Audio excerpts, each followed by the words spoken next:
Today is a typical day. You're in your office going over your weekly or monthly sales. As you're pulling up your sales, let's imagine this scenario going two different ways. First, you could see that Gandolfo's is booming. The sales are high and Gandolfo's is doing better than you could have ever even imagined. Or you can see that Gandolfo's is struggling. In fact, if you don't turn things around, you will have to sell the store before you know it. Which store are you? Gandolfo's is one of the things that you are most proud of. You want it to succeed and grow. You have put your life into this restaurant, and want it to be profitable. You feel that you have quality product, good employees, and great management. But your restaurant is not as successful as you believe it could be. Well, what do you think the problem is that is keeping your restaurant from succeeding and booming? Well, like most restaurants, there are two big things holding them back: food and labor costs. Today, we're going to explore how you can control these costs to see your profitability and your restaurant succeed. The reason that food and labor costs are the two top concerns restaurants have is because that is what a restaurant is made of. Labor, which is your employees who prepare and serve the customers and food and keep the store clean and running. And food, which is what the customer comes for. Of course, there will be costs incurred, but you want to be able to cut them down so that Gandolfo's can become more profitable.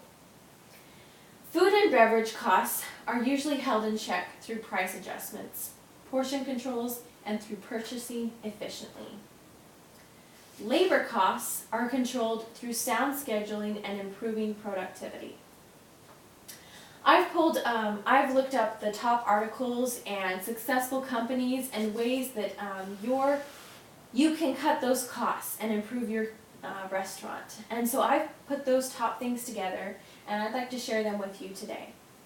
First is food, controlling your food costs. Track your inventory. Make sure you know what you have initially. When things get spoiled or employees make mistakes and things get thrown out, you need to know where it went or if it just got taken. The next step works hand in hand with this step. That is to decrease your waste and keep a waste log. Every restaurant experiences some degree of waste, but it is a controllable expense. Creating systems to both minimize and record waste product, such as the meals that are returned by customers, or employee mistakes or spoilage, keeping an accurate accounting of the value of wasted product can help to account for variances between the ideal and the actual food cost. The next is to order wisely. The best way to control food is by ordering correctly. In other words, know what you need and how much. Something that keeping inventory will tell you. Over-ordering to be safe can cause food to spoil, which basically is just throwing away your money. Next is to use portion control. This is probably one of the most important steps. Restaurant owners need to watch their portion sizes coming out of the kitchen. Every item on your menu should have a controlled portion size in order to keep food costs in check. Restaurant portion control is also important for menu items consistent for every shift. Every time an entree leaves the kitchen, no matter who is cooking, it should always be the same size. Why is portion control important? While people rarely ever complain about getting too much food, they certainly notice if you're giving them less, especially if the menu prices don't change. On the other hand, it's important to keep portion size in check in order to maintain the correct food cost and overall restaurant profits. Consider this example. You're selling a pot of clam chowder, a bowl of clam chowder. It's 10 ounces. It costs $4 a bowl, and that equals out to about 40 cents per ounce, okay? Now let's imagine that 5 times a day, your employees, they ladle up an extra, they use the wrong ladle, and they're ladling up an extra ounce of soup.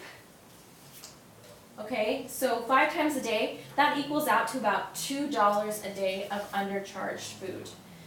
It's not that big of a loss, but imagine that that happens every single day for a year.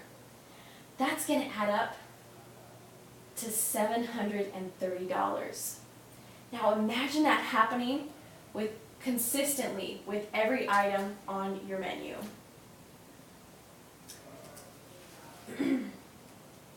Imagine that happens with every item on your menu. An ounce of chicken here, an ounce of cheese here. You get the idea? If you don't keep your restaurant portions in line, your food costs are going to go up and you will be losing money. No ticket, no food. This is perhaps the singularly most effective policy for controlling food and beverage costs. By employing a policy that all orders must be rung up on the point of sale system or the cash register before they can be made, you eliminate the possibility of unrecorded sales.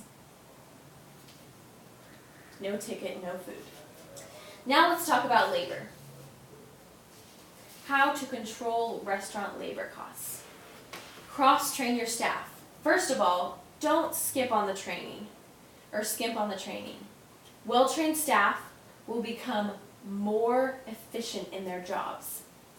As you cross-train your employees, they will learn more and will have a wider set of skills, which will allow flexibility at work and prevent employees from getting bored and performing the same tasks repeatedly. This will be able to help out in more areas of the business, which will require fewer employees in the business to handle jobs that will save your wage expenses. Imagine you have 10 employees and they all each know only how to do one job. You're paying 10 people to be there, when in fact you could just pay 5 people to be there because they all know how to do different things. All right, audit your staff. You can keep an in check on your employee break times and other activities. If employees take, for example, too long of a break, you may want to bring it up in a staff meeting or use motivational strategies to encourage productivity. You also want to measure your employees' productivity. You should constantly keep track of your employees' performances and downtime. Make sure that each employee is well trained and they're productive in their daily tasks. Next, avoid overstaffing. Have sensible scheduling skills.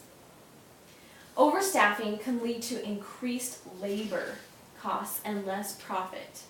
Efficient scheduling reflects the variations in business volume that occur during the working day.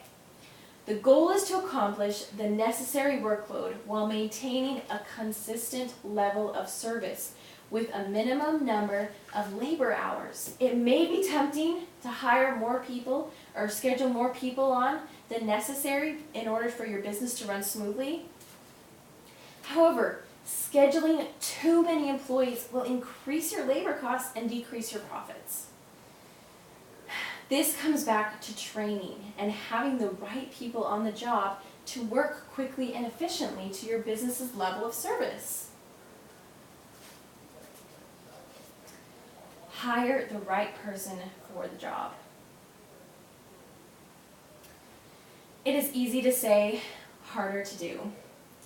But resist the temptation to panic hire rather than holding out for the right person.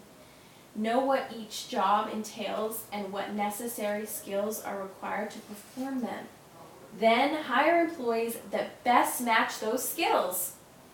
Hiring the best candidate for each goal or each job will both reduce your labor costs and increase your production and efficiency. As you can see from this picture, this is a lady who's an employee of the year versus this slob who is eating ice cream right out of the ice cream machine. Which person would you rather hire? Alright, now that we've finished talking about the many ways for you to control food and labor costs, you may be having ideas running through your head. That is why I gave you a paper at the beginning, so that now, after I finish talking, you can put those ideas and thoughts down. I believe it is important to put your ideas and thoughts on paper because it makes them concrete, instead of the idea just floating around in your head, soon to be forgotten. So, write those ideas, goals, and changes you plan to make down, and then get started today. Thank you.